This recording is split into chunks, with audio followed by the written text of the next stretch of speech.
Buckeye Nation, come on in, because today I have some information that's going to get your heart racing.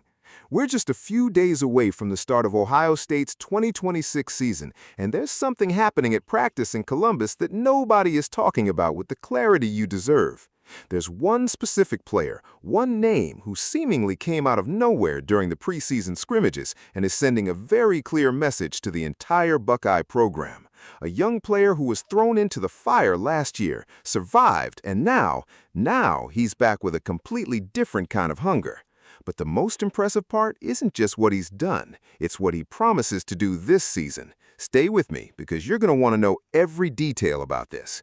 And before we continue, if you're not subscribed to the channel yet, do it right now. Hit that subscribe button, turn on notifications, because every week I bring you the hottest Ohio State football information before anyone else. The Buckeye family is growing here, and you don't want to miss out. All right, let me tell you everything straight to the point. Ohio State needs to replace two tight ends who were key pieces of the offense last season, Max Clare and Will Kaczmarek. Those two players left a huge hole in the Buckeyes' offense, and the coaching staff needed quick answers before the season opener. And those answers have arrived, with one name standing out more than anyone else during practice in Columbus: Nate Roberts. Nate Roberts is a sophomore, but this young player already has plenty of experience for someone his age within the program. Last season, as a freshman, Ohio State literally threw him into the fire. He played in 13 games, logged 265 snaps, caught 4 passes for 30 yards, and even contributed as a fullback on 2 rushing plays. He was basically a blocking tight end, someone who did the dirty work without showing up much in the statistics. But anyone who truly follows college football knows the value of that kind of player. He was building his foundation, learning the game at the highest level, and now it's time for him to take the next step.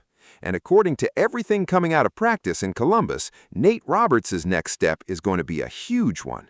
With Arthur Smith taking control of the Ohio State offense as coordinator, the offensive philosophy is changing.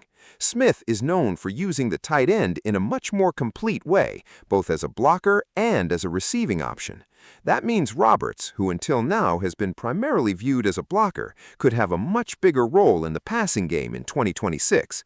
This young man has the potential to become a legitimate weapon, a unique option in Ohio State's offense, and the preseason scrimmage was the first clear sign of that. Spencer Holbrook of Letterman Row covered the Buckeyes' second scrimmage and was very direct in his report. He said Roberts looked exactly like what everyone expected from him, and that the trio of Roberts, Mason Williams, and Bennett Christian had an excellent day of practice. Holbrook described that group as the top 3 on the depth chart at the position, a balanced combination of receiving ability and blocking, exactly what Arthur Smith needs to make the Buckeyes' offense work. Now let me tell you about the other 2 names completing that top 3, because they're also important to understanding the full picture. Bennett Christian is entering his 5th season in the program. He missed the 2023 season with an injury, came back, and over the past 2 years has recorded 7 receptions for 77 yards. The numbers don't look impressive, but Christian isn't the type of player you can measure by statistics alone. He's the blocking specialist, the guy who does the physical work, the one who creates space for others to shine. He'll fill exactly the role Kaczmarek left behind, and for an offense that wants to be physical and dominant, that kind of player is worth his weight in gold. Mason Williams entered through the transfer portal from Ohio University, a program that previously developed Kaczmarek. Over his last 2 seasons in Athens, Mason recorded more than 200 yards in receiving in each season. He brings versatility. He can block, he can catch, and he could still have 2 years of eligibility remaining. The idea seems to be using 2026 as a transition year for him to adjust to the Ohio State level, and in 2027, he could become one of the best tight ends in the Big Ten. Beyond the main trio, graduate transfer Hunter Welching could also carve out a role at the position and add even more depth to the group. Ohio State appears to be in very good shape at tight end, which is excellent news for the Buckeyes heading into Week 1 matchup against Ball State and Week 2 showdown that will demand everything they have against Texas. In my opinion, this is very positive news for Ohio State.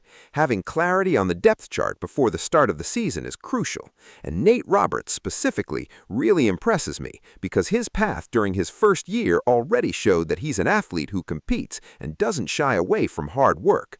With more freedom in Arthur Smith's system and another year of experience under his belt, I truly believe he could be one of Ohio State's breakout players in 2026. A sophomore taking over as the starter at a program like the Buckeyes and expanding his game into the passing attack. That could completely change the game in Columbus. The season is almost here. Ohio State will be taking the field very soon, and expectations are high after last season's national championship. Now I want to know what you think about all of this. What do you guys think about Nate Roberts as the Buckeyes' #1 tight end this season? Do you believe he has the potential to become a legitimate weapon in Arthur Smith's system?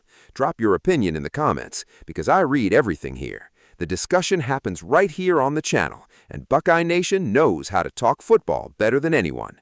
Go Buckeyes! Let's take this season on together.